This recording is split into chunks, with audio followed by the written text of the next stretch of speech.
Сегодня мы с вами обработаем низ рубашки. Я покажу, как выполнить тонкую деликатную подгибку и как интересно обработать боковую шлицу. Это канал «Шьем с умом». С вами Александра. Давайте начнем. Низ рубашки я выполняю на том этапе, когда у меня уже обработана планка и стачены боковые швы. Низ планки я обрабатывала уголком. Сегодня мы будем завершать работу над этим узлом, поэтому если вы еще не смотрели видео про планку, ссылка будет в описании. Начнем с того, что определимся с шириной подгибки. Чем она меньше, тем выше класс изделия. С шириной подгибки также связана наверняка знакомая вам проблема, когда при обработке фигурного низа на одних участках припуск сборит, а на других участках скругления припуск стягивает. Одним из решений данной задачи является уменьшение ширины подгибки. На более толстых тканях мы эту проблему можем решать с помощью окантовки, либо с помощью влажной тепловой обработки. Но для тонкой сорочки я считаю это самый лучший способ. На фабричном изделии ширина подгибки равна 7 мм. На своей рубашке я попробую выполнить подгибку шириной 4 мм. От линии низа мы отмеряем выбранную ширину подгибки, в моем случае это 4 мм. Делаем разметку и по этой разметке заутюживаем припуск на изнанку. Такая разметка требует высокой точности, поэтому удобнее использовать ручку с исчезающими чернилами и эту разметку наносить на лицевой стороне, чтобы удобнее было потом заутюживать на изнанку, чтобы видно было эту линию, по которой заутюживать. Вот часть припуска я уже заутюжила, и это выглядит таким образом: с лица и с изнанки. Теперь нам припуск нужно осноровить до ширины, выбранной ширины подгибки минус 1 мм. То есть в моем случае 4 мм минус 1 примерно на 3 мм. Итак, я осноровила припуск. Давайте посмотрим, как он выглядит с изнанки. Таким образом. И с лица. И перед тем, как прокладывать строчку, нам необходимо еще высечь боковые швы, для того, чтобы они не участвовали в подгибке и не создавали в этой области утолщения. Высекаем мы их до линии низа таким образом. Для того, чтобы проложить строчку, мы еще раз подгибаем припуск наизнанку. Я буду прокладывать ручную строчку, потому что такую ширину подгибки моя машинка просто не осилит. Также мы одновременно завершаем обработку низа планки уголком. Получается вот таким образом, по-моему, очень красиво. Я проложила ручную строчку. Давайте посмотрим, что у нас получилось. Вот вид с лица.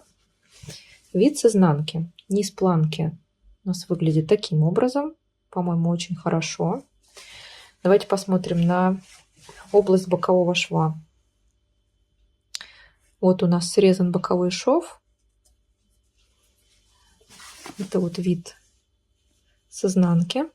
Обратите внимание, что припуски немножко вот так вот расходятся от бокового шва. Несмотря на то, что у нас очень узкая подгибка, все равно разница в длине верхнего и нижнего края подгибки дает о себе знать.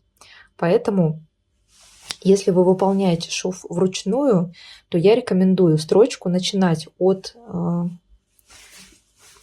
того места, где у вас прямой участок, и заканчивать его, то есть вести строчку от прямого участка к боковому шву. Здесь закончили, и по полочке также вы идете от края, от прямого участка, и заканчивать на боковом шве, чтобы вывести вот эту разницу между длиной верхнего и нижнего края подгибки к боковому шву, которую мы закроем. Если вы начнете с бокового шва вести строчку на прямой участок и не рассчитаете, что очень легко сделать, то будете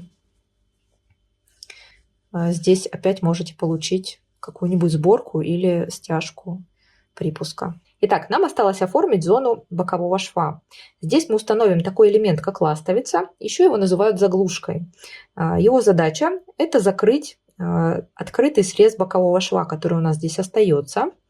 Такие элементы являются атрибутами изделий премиум-класса, поэтому некоторые их просто имитируют, подгибают низ, как обычно, и просто сверху нахлобучивают эту заглушку. Но мы сделаем правильно. Форма заглушки может быть очень разной. Это может быть треугольник, квадрат, трапеция, округлая форма и так далее. Заглушка может быть выполнена из одной детали, согнутой пополам, или из двух деталей. Первый вариант, на мой взгляд, выглядит тоньше и аккуратнее. Если края шлицы сходятся под углом, то заглушка будет закрывать часть разреза шлицы. И лучше, если ширина основания заглушки будет соответствовать ширине разреза шлицы в том месте, где она будет установлена. Если края шлицы образуют прямую линию, как у меня, то ограничений по форме нет. Я для себя выбрала заглушку вот такой формы. Вот она будет выглядеть следующим образом. Вы для себя можете подобрать ту форму, которая вам нравится. Просто вырезать пробные макеты из картона и прикладывать к вашему изделию и смотреть, нравится, как оно выглядит или нет. Ответная часть заглушки у нас может быть такой же формы, как лицевая. Можно ее сделать меньше в виде вот такого прямоугольника. Итак, лекало готово. По размерам ширина основания получилась 2,4, высота 2,8 и широкая часть тоже 2,8. Я подкроила две детали. Сделала это по косой просто потому, что мне так больше визуально нравится. Припуски 1-1,5 сантиметра. Теперь берем наше лекальце и прямо по нему заутюживаем припуски наших деталей. Вот такие две детальки у меня получились. Излишки припусков можно срезать до ширины 5 мм, чтобы они не создавали неудобств и лишней толщины. Теперь мы уже можем установить эти детали на нужное место и притачать. Если вы все швы на своей рубашке обрабатываете на машинке, машинными строчками, то вы логично также эту заглушку притачиваете на машинке. Я буду притачивать вручную прямым потайным стежком. Подробно, как выполнять данный стежок, у меня есть видео про поясные регуляторы. Если вы еще не смотрели, ссылку я оставлю в описании. Давайте посмотрим, что у меня получилось. Это лицо.